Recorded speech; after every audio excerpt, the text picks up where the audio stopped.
I want to show you a picture real quick. I don't know if any of you know who this guy is. Anybody? Anybody? Evidently, the citizens of his country just love him. Like, look at the smiles on their faces. He's like Elvis, or the Beatles. They just love him. Now, of course, this is totally not staged at all. Those people aren't worried that they're going to be arrested and put in prison for the rest of their lives if they don't pretend to love the dear leader that much. If you don't know, this is a gentleman by the name of Kim Jong-un, and he is a dictator in North Korea. And people that don't show the proper amount of respect for him end up in prison. Solzhenitsyn wrote, and many of you have heard this if you recall the Cold War era, but he wrote about a Communist Party meeting where somebody mentioned the name of Stalin, and then the room just erupted in applause, and nobody wanted to be the first person to stop. And so Solzhenitsyn wrote that for 7, 8, 9 minutes, this standing ovation just went on, and finally this older guy just was like, okay, I'm done, and sat down. And coincidentally, I'm sure totally unrelated, he was arrested the next morning. So there you go, that kind of happens. Some kids have a tough childhood and they go to therapy as adults, and others become totalitarian dictators. And I think that's just the way it goes. I say that, I show you this because I want to point out something similar that's happening in the story that we're going to look at today. This is Daniel chapter 3. We've been digging through the book of Daniel, and the first 6 chapters are first 7 chapters are relatively normal. They're stories that you're familiar with. Most of you, whether or not you have church experience, have heard these stories. There's a vague familiarity to them, and this one is no different. Daniel chapter 3, verse 1, King Nebuchadnezzar made an image of gold 60 cubits high and 6 cubits wide, probably about 90 feet tall. He set it up in the plain of Dura in the province of Babylon, and then he summoned everybody, the satraps, the governors, the advisors, the treasurers, the judges, the magistrates, and all the other provincial officials assembled for the dedication of the image that King Nebuchadnezzar had set up, and they stood before it. Then the herald loudly proclaimed, "Nations and peoples of every language, this is what you are commanded to do. As soon as you hear the sound of the horn and the flute and the zither," you know how hard it is to get a good zither player, "the lyre, the harp, the pipe, and all kinds of music, you must fall down and worship the image of gold that King Nebuchadnezzar has set up. Whoever does not fall down and worship immediately, like good old Kim Jong-un or Stalin, will be thrown into a blazing furnace."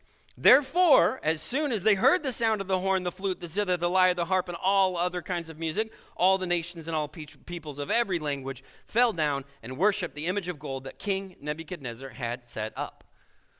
It's pretty simple. You bow or you burn. You got 2 choices. That's it. These people are faced with. Now, some of you are probably most familiar with this story. If you grew up in a certain era, you're most familiar with the flannel graph version, and that's if you're old, by the way, or if you're a little slightly less old, the VeggieTales version of this came out in 1995. 1995. So if you remember this, man, that means that you are probably going to need to start updating your AARP stuff. This was, the VeggieTales version is Rack, Shack, and Benny, and the whole deal was that their boss, Mr. Nezer, had set up this golden rabbit, and they were all commanded basically to worship the golden rabbit. And I don't know if that story messed anybody up. If you're like, "Oh, I thought the Bible had a golden rabbit." No, it's, they were trying to make it make sense for kids. But the important thing is that this story really should not be dismissed as a kid's story or relegated to just down the hall for Kingdom Club. This is something that has important, relevant lessons for all of us. And I think this story has maybe my favorite line in all of Scripture. My favorite phrase in all of Scripture exists within this chapter. I think it's the most authentic and convicting model of faith in Scripture. To my understanding, to my way of thinking. And I think if we let this story, it will provide a model for us where we can look at what's happening in these characters, and despite the fact that maybe they've been relegated to the Kingdom Club stories, there's something valuable and precious for us. Something that you're dealing with currently, something that you're going through right now. This story has something to say to you. The context is that you've got the Hebrew boys in Babylon. You've got Daniel and Shadrach and Meshach and Abednego. Of course, Daniel's his Hebrew name, but the other three are the names the Babylonians had given them, changed their names. They've been kidnapped. They've been brainwashed, and they're being used to promote Babylonian propaganda for Babylonian purposes. And really the thesis that we want to explore this morning is, what does it look like? How do you push forward when it feels like everything is pushing back against you? How do you move forward? How do you take a step in a direction where you see some glimmer of truth down there, but it does feel like life and the environment around you is conspiring to push you away from that?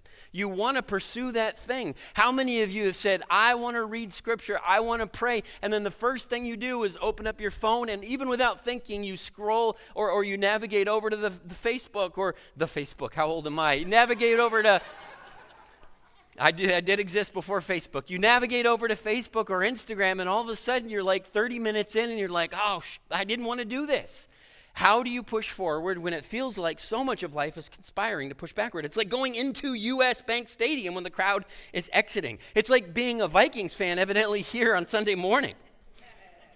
I think the author wants us to feel the conflict in this story and to map our situation, our life, our story onto these stories. Now, in the section that we read, none of our heroes have been introduced yet. They haven't even mentioned these guys in this chapter yet. It's just the setup, but if you've been around this, you feel the tension building. The idol worship command that they're about to hear is literally the number one rule in the entire Bible that Hebrew boys were supposed to follow. It's the number one. Don't worship other gods. And here, they're being told, you better worship this idol or you're going to die. That's quite the dilemma. One most of us probably have never been in, at least that starkly. It's the number one thing. I was at a coffee shop a while back. Well, maybe it wasn't that long ago. Maybe, who knows? I don't know. Time flies when you get old like me. And they had signs. Somebody had printed, like gone to the printer in the back office and printed signs in all caps that said, "We do not have pumpkin spice." And it was a big old long line. And I'm sure that they got tired of asking or telling people, right? Everybody came in and it's like, oh, it's September 1st. It's time for the pumpkin spice. So they got sick of answering, we do not have pumpkin spice. And you could tell there was a little anger in the sign. And it wasn't just a sign on the door. It was a sign on the door, and it was a sign on the wall, and it was a sign on the register, and it was a sign on the back of the espresso maker. Like, they wanted you to know, we do not have pumpkin spice. And there's some flaw in my sense of humor that the whole time I'm in line, I'm like, I'm going to ask them if they have pumpkin spice. But the other part of my brain is like, Patrick, don't do it. They're not going to think it's funny. Nobody's going to think it's funny but you, but it's going to be awkward because nobody's going to laugh. And I'm arguing with myself as I get up to the front of the register, and I make a big production as if I'm looking around, what do I want to order? And I look the barista dead in the eye, and I say, do you happen to have pumpkin spice? They did not think it was funny. That was just a little joke for me in line at the coffee shop. Plastered all over Hebrew scripture and Hebrew life is the command, do not worship other gods. You could not argue that maybe they had just missed that one. Like people who drive slow in the fast lane on the highway. Maybe they just didn't pick that up in driving school. Maybe they just didn't notice. You can't argue. Every Hebrew person knows this from their very first breath. They know that there is one God in heaven, and you do not worship any other God, and you do not make any images of God or any God, and you do not worship them. There's no doubt. It's big, bold, all caps signs plastered all over. There's no loophole for death is on the line. God's not going to say, you were a threat of death. Well, then that's okay. You can break the number one command. No. So it's kind of a nightmare scenario, to bow or to burn. So I just want you to imagine, if you would, the tension. We're not in that setting, but imagine if you could place yourself in that setting. You get the RSVP in the mail. You and all the other people in Babylon, all these VIPs are supposed to gather in the plane. There's thousands, maybe tens of thousands of people.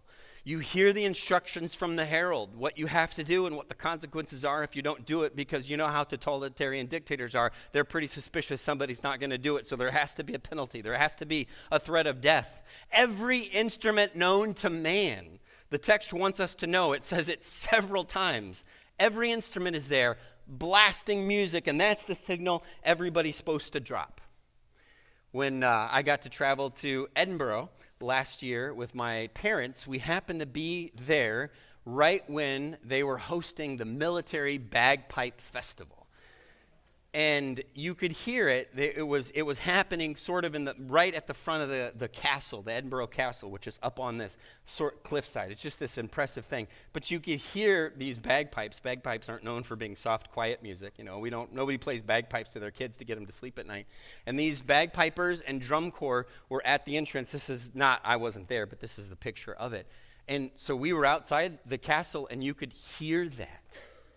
And it was so moving.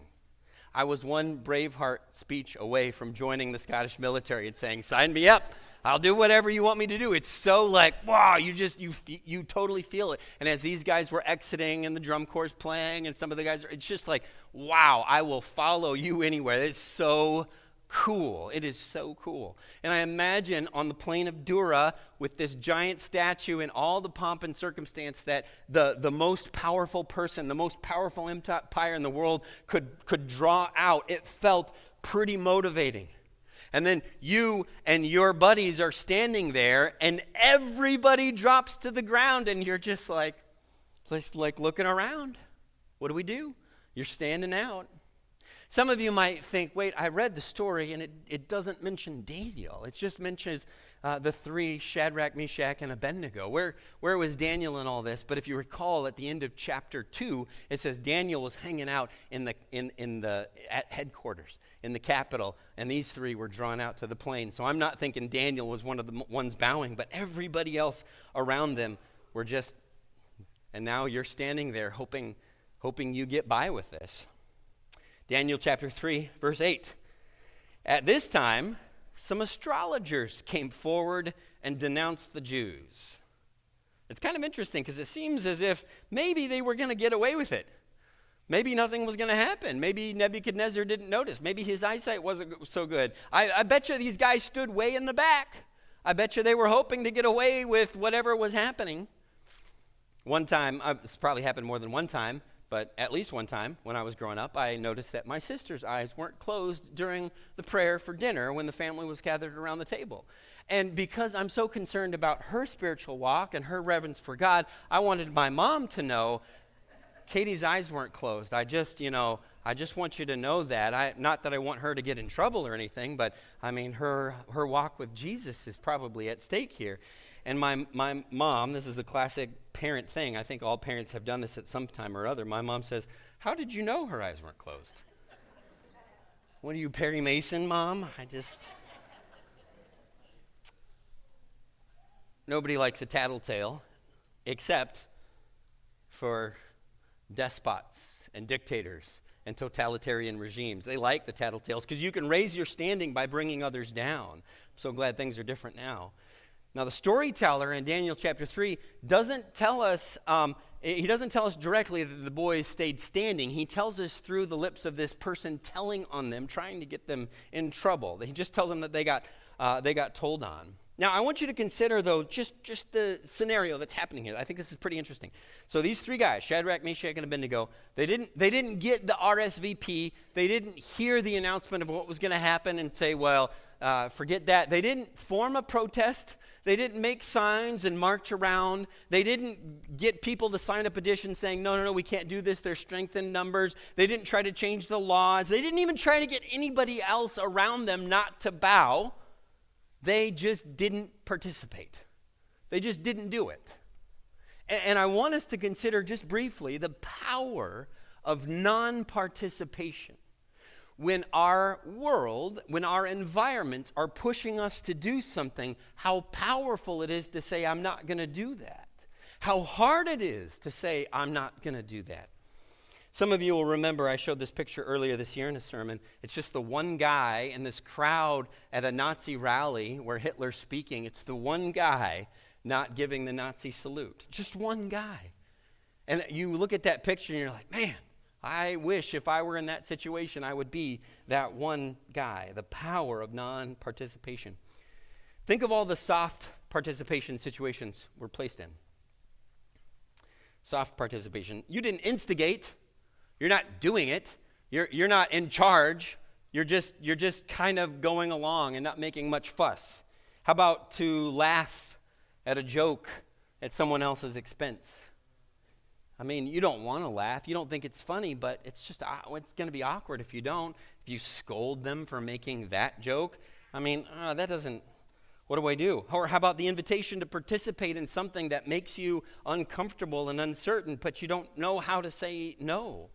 How about somebody saying, hey, come do this thing with me on Sunday morning at 10 a.m., but you signed up for Kingdom Club, and you're like, I really got to go do this. What do you mean? You're going to go to your church and you're going to serve some kids instead of doing this thing with us? What if you're single and dating and you have to have this conversation with this person to say, look, these are my boundaries. I can't cross those boundaries, even though you're in a situation that pushes you to cross those boundaries, and you look like an absolute person from a Victorian puritanical era to say, well, I'm not going to do that before we get married. This environment that pushes us.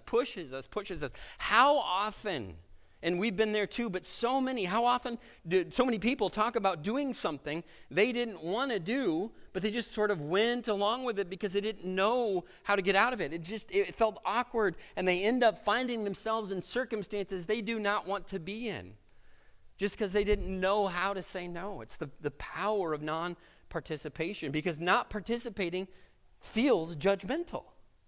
And you don't want to be judgmental, because that's one of the biggest accusations people have against Christians. People who don't drink talk about how often they get this strange pressure to drink. Oh, no, thanks, I don't drink. Oh, what do you mean you don't drink? Just have one. Or what do you know? And no, people don't really do this, but the implication, or maybe they do, I guess I don't know. But the implication is like, do you think you're better than me? Come on, just participate. We're having a good time here. And it's just the power of non-participation. Parents, you pray, you lecture, you bring your kids to church, you get them to Bible class, you get them to youth group, and you hope Presley teaches them something. You hope that when they're in that moment and there's no parental pressure that they're going to do the right thing, you hope for that, you pray for that. You want your kids in that moment, whatever it is, to say, no, thank you. No, thank you. And you've told your kids, you can call me anytime if you're in a difficult situation. You can put the blame on me. You can say, oh, my dad said I had to be home by this time, or my mom said I couldn't come over. You can put the blame on me. A while back, my daughter, Avery, was in a situation like that, and I found out something was happening, and so I go to Avery, and I was like, I didn't think she did, but I went to Avery, and I was like, did you? Didn't? Like, totally fumbling like a dad would. And Avery was like, Dad, I didn't. I wouldn't. And then because she likes to keep me and her mom on her toes, she's like, but I could, I'm very proud of her. But it makes people feel judged, and sometimes it makes them mean when you don't participate, when you push against the pressure around you. Look at what Daniel chapter 3 verse 13 says. Furious with rage, Nebuchadnezzar summoned Shadrach, Meshach, and Abednego. So these men were brought before him, and it's interesting. Seems like he's maybe got a soft spot for them. In verse 14, and Nebuchadnezzar said to them, is it true? Did you not go along? I mean, it was clear. The instructions were clear. You did not serve my gods or worship the image of gold I have set up. All right, I'm going to give you another chance. Now, when you hear the sound of the horn, the flute, the zither, the lyre, the harp, the pipe, and all kinds of music, if you're ready to fall down and worship the image I have made, very good. But if you do not worship it, you're going to be thrown immediately into the blazing furnace, probably where the iron and the gold had been smelted near there. If you don't do it, and then he says this, and he says, then what God will be able to save you from my hand? And you can hear the sneer in that last line, can't you? What? You think you have some powerful God? And you're like, Nebuchadnezzar, are you not picking up on the rest of the chapters here? Are you not learning that you're constantly on the losing end of this thing? It makes you, when he says that, I imagine Shadrach, Meshach, and Abednego wanted to take a few steps away just in case there was a lightning strike. What God is going to save you from my hand? Because even if you don't believe in God, you're like, the hubris is a little much there. The French philosopher Voltaire, famously anti-Bible, believed in God, but very anti-Bible. He thought the Bible had just destroyed culture and ruined the world and made people do things that were backward and ridiculous. He hated it. He wrote a lot about it, and he wrote an entire book about it. It was called The Explanation of the Bible, and basically the explanation of the Bible in his mind was like, it's stupid and throw it away. He said at the end of that book, he said, the subject is now decided for those who are willing to avail themselves of their reason. People will no more read this Bible. And friends around him relayed that he said within 100 years, the only place you'll be able to find a Bible is in a museum. It'll just be a novelty. It'll be a historic relic. What's wild is that after Voltaire's death, his home was sold to a gentleman who happened to be the president of the Geneva Bible Society, and he used that residence to store Bibles. And his printing press was sold to a publisher, and they used the printing press that Voltaire used for his works. They used that printing press to print Bibles. Now, that story is so like, oh, that's too perfect. And some of you are like, I'm a little skeptical. That sounds like one of those things that gets passed around Christian circles to make themselves feel good. And so that story has been debunked. If you Google it right now, you'll find lots of websites that are like, it's not true, it's not true, it's not true. Somebody went digging, and somebody saved a lot of material from the 18th and 19th century. And there's an article from a 200-year-old magazine that mentions the gentleman who saw it with his own eyes. I saw the Bible stored in Voltaire's house. What God will be able to deliver you from my hand? Well, the God will be able to do it. This next part is some of the best stuff in the entire Bible. It's definitive, and it's authentic, and it's surprising. Daniel chapter 3, verse 16. Shadrach, Meshach, and Abednego replied to the king, the most powerful man in the universe at that point. King Nebuchadnezzar, we do not need to defend ourselves before you in this matter. If we are thrown into the blazing furnace, the God we serve is able to deliver us from it, and he will deliver us from your majesty's hand. One way or another, we're going to be delivered. But, and this is it, this is the verse that gives me goosebumps. This is just the phrase, but even if he does not. That gets me every time I read it, even if he does not. We want you to know, your majesty, that we will not serve your gods or worship the image of gold you have set up. That phrase right there acknowledges something that's so important. In our culture, there's a version of faith that's sort of candy-coated, Instagram ready. Everything is perfect. The kids are all dressed well, and everybody takes a nice picture and looks good on Sunday morning version of faith. And that verse reveals something more raw and authentic and rooted in surrender. It's like those verses in the Bible in the New Testament, the gentleman who told Jesus, I believe Jesus. And then you can hear the uncertainty in the rest of the line, but help my unbelief. It's rooted in what Jesus said when he was facing the cross, when he said, hey, if you could, I would really love for this cup to pass from me, but not my will, but yours be done. Thomas Merton had a prayer where he said, Lord, I have no idea where I'm going. That's real, that's raw, that's true, and it's just surrender. Lead me, guide me, direct me.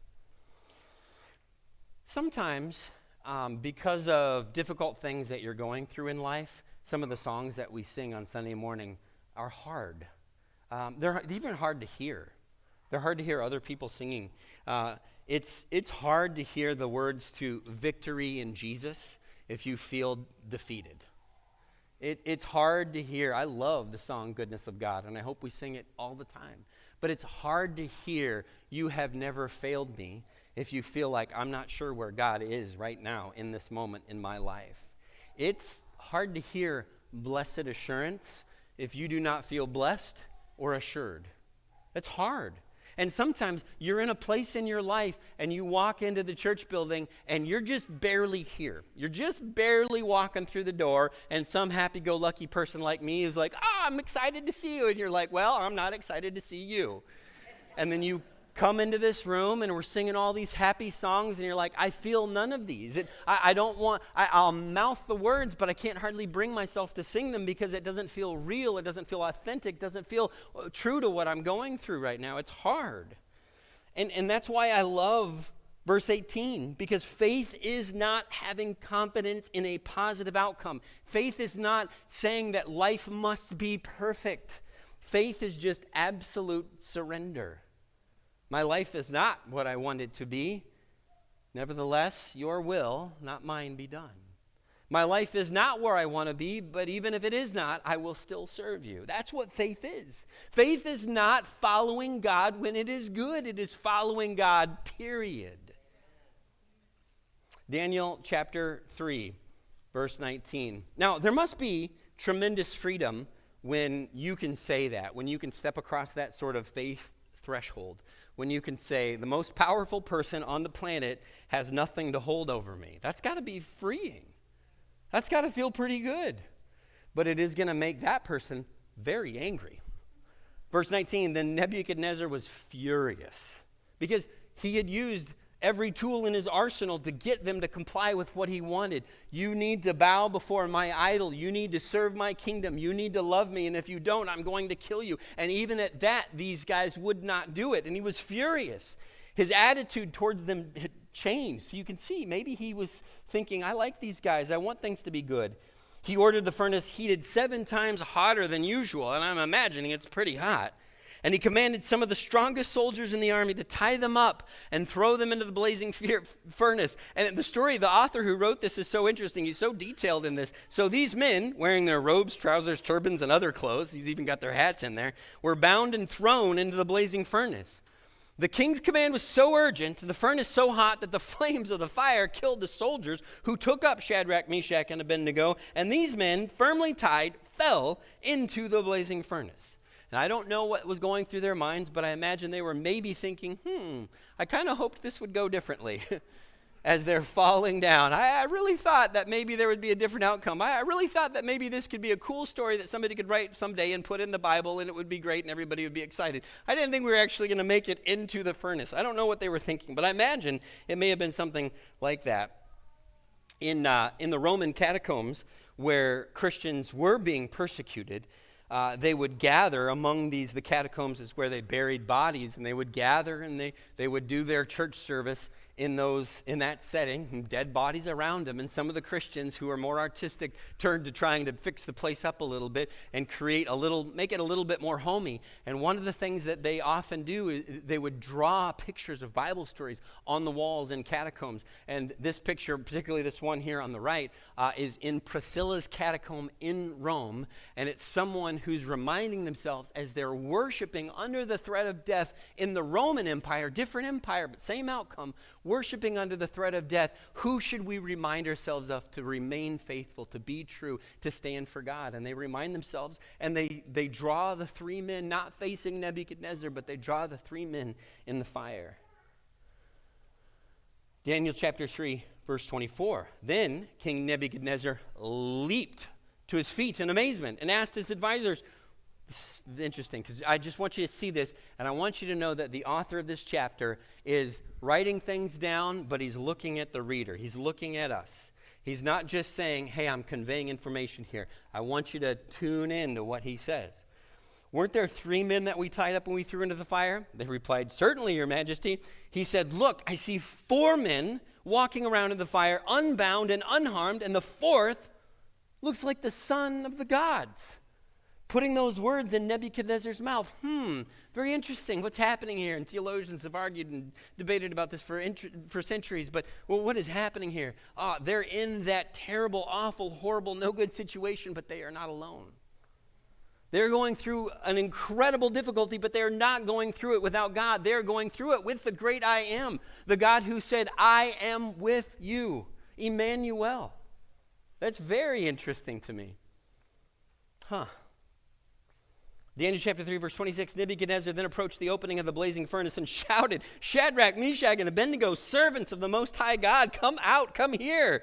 Oh, okay, you've had a change of heart, Nebuchadnezzar. So Shadrach, Meshach, and Abednego came out of the fire. And again, the author just loves listing everybody. The satraps, the prefects, the governors, the royal advisors crowded around them. They saw that the fire had not harmed their bodies, nor was a hair of their head singed. Their robes were not scorched, and there was no smell of fire on them. I love that last little detail. And you can't go around a campfire without stinking like a campfire for a while. I can't go into a Burger King without smelling like a grill. But there was no smell of fire. God's miracle in this situation was so thorough, they didn't even smell like campfire. It's pretty cool. And again, and he's done this several times and he will do it again, the author puts the moral of the story in the mouth of King Nebuchadnezzar. Then Nebuchadnezzar said, Praise be to the God of Shadrach, Meshach, and Abednego, who has sent his angel, maybe Nebuchadnezzar's theology might be a little shaky, and rescued his servants. They trusted him and defied the king's command and were willing to give up their lives rather than serve or worship any god except their own God. And he says, Therefore I decree that the people of any nation or language who say anything against the God of Shadrach, Meshach, and Abednego be cut into pieces and their houses be turned into piles of rubble. All right, Nebuchadnezzar, maybe that's not quite where we're going with this, but he's a work in progress, right? We're all on a spiritual journey, and so is he. And he says, For no other God can save this way. No other God can save this way. Then the king promoted Shadrach, Meshach, and Abednego in the province of Babylon. I know you read that story and part of you is like, whoo, exciting, inspirational. I love it. That's great. And then some of you read that story and be like, okay, it's a little convenient. It worked out. They got a promotion in the end. Everything's great, at the closing credits. And I know some people can still feel skeptical about that because maybe they haven't been in that situation where they were testing their own faith in the Most High to such a degree that they experienced God coming through for them. Maybe that's part of it too. I don't know that this happens very often now that everybody uses GPS all the time. And by the way, this surprises me a little bit. I still try to navigate without GPS. Sometimes it takes me a little longer to get places because I've made several wrong turns. But I still try to do it. I think there's something valuable about the mentality of knowing where you are. And lots of people are just like plugging in. Somebody was telling me that they had lived in a place for multiple years. And every time they were out somewhere, they always plugged in their home address. Can you imagine not knowing where your home was? That's pretty wild. I'm a little off topic, but I'm just saying, figure out where you are. But this probably happens less now that people use GPS. But have any of you ever turned the wrong way down a one-way street? Has everybody done it? Oh, that's kind of nice. Yeah, okay, we've all done it. That's so great. We found something we all have in common. It's amazing. Somebody's like, well, I've never done it. Well, I want to venture a guess that maybe you didn't realize it, and you're like, the traffic out here is terrible. Everybody's going the wrong way. I think we've all done it. But it's an awful feeling. It's an awful feeling. Because, particularly if it doesn't quite dawn on you immediately, but you're like, something's wrong here. Why are the arrows all pointing this way? And then there's a pedestrian on the side of the street that's like waving at you, and there's cars honking at you, and you're like, oh, there's a car coming at me. And then you realize, oh, I'm in their lane. I'm the only car going this way, and you want to fix the situation in a hurry. Sometimes Christians, this happens a lot, we spend a lot of time worrying about persecution. We appreciate the religious freedom we have been granted in this country. We love that. We would hate to lose that. And certainly that happens in some places in the world. But most of us do not worry or need to worry currently in our setting about religious persecution. And we do not need to borrow the future's troubles if we think it's coming. We do not need to fight a battle that hasn't happened yet. Most of you are not experiencing religious persecution to the degree that this story sets us up. But many of you have had the experience of morally, spiritually feeling like you're driving the wrong way down a one-way street. You've had that experience. This is such a minor example, I almost hesitate to tell you, but I was trying to think like, what's the worst thing that's happened to me because of my faith? And it's maybe I'm forgetting something more serious. Maybe I'm blocking it out. But I was talking to my small group, and I was like, I think probably the meanest somebody has ever been to me because of my faith was on an airplane one time, and I was reading a book that was clearly religious. And it was a very nice lady sitting next to me. She was chatty and talking and, having a good time. And she paused for a little bit, and I was like, sweet, I'm going to get to read. So I pull out the book, and I start reading. And she's like, oh, what are you reading there?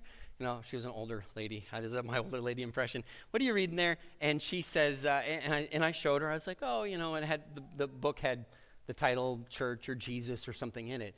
And it was weird. It was like a flip had switched, and her whole body language, she turned away from me as much as you could in an airplane seat, and was like, conversation's over, like I'm not going to talk, and didn't talk to me the rest of the flight.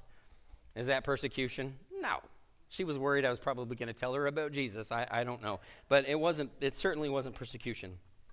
And I suppose that's about it. I think if I were to venture a guess, most of us face two kinds of religious pressure. These are the religious pressures we do face today. And one is the shaping we get from the environment to act, think, believe, and value things that Scripture isn't trying to get us to act, believe, and think and value. And the other is maybe a little social embarrassment, just a little bit, feeling slightly marginalized, or like maybe we won't get invited to the next party if we say, no, I'm not going to do that. I'm not going to participate in that. And often that feeling is even self-imposed too. But it's a worry. What will people think? We're out of sync with society. And particularly this is hard when we feel like society has a moral value that everybody unequivocally believes, and we're questioning, like, I'm not sure that's the moral value ascribed by Scripture. And you start to argue with that, and people can get pretty upset about that. It's not bow or burn, but we are fooling ourselves if we don't think that there's any pressure to conform. That's a joke. There is. Scripture has constantly warned about that. John Lennox, I'm going to wrap up with this story. John Lennox is a well-known professor of mathematics. That's what he studied, but he's really made his name in apologetics. You can find a lot of videos on YouTube. He's written books. He's from Northern Ireland, so he's charming, he's fun to listen to, and he's really smart. And when he relates an anecdote that when he was in college at Cambridge, one of the top institutions of education in the world, he happened to be seated at a dinner with a Nobel laureate, Nobel Prize winner in science. And they were talking, and the topic of religion and faith came up, and Lennox said, I am religious, I do believe. And this Nobel Prize winner said, Lennox, do you really want to have a career in academia? Do you really want to have a career in science? And Lennox said that he did. And the guy who's won a Nobel Prize said, then you must give up these childish notions of God. They will damage your intellectual image. I think those are the kind of pressures we feel. Like, I've got to hide this important part of myself because it doesn't play very well at the workplace. I've got to downplay this part of who I am because it doesn't really work well in this social group. I've got to pretend I agree with this thing over here because to disagree would put me out of sync with the culture at large. Lennox responded by saying, sir, what do you have that's better? What do you have that's better? And I think that's what we need to understand. When we are afforded those opportunities to stand for our faith, we are asked to exchange something that is valuable to us for something that is lesser. Maybe a momentary opportunity to have our reputation enhanced in the setting we're around. That's not worth it. That's not worth giving up this thing that means so much. And maybe faith doesn't mean a lot to you as you sit here right now. Maybe that's what you're still exploring, and that's okay. There's time. There's places to explore that. And this is one of them. We want people to be here, even if they don't feel like they fit, even if they don't feel like they can be their full selves here. We want you to be here. But we want to understand that we serve the Most High God, that He can provide, He can build, He can do anything that He wants in our lives, but even if He does not, we still serve the Most High God.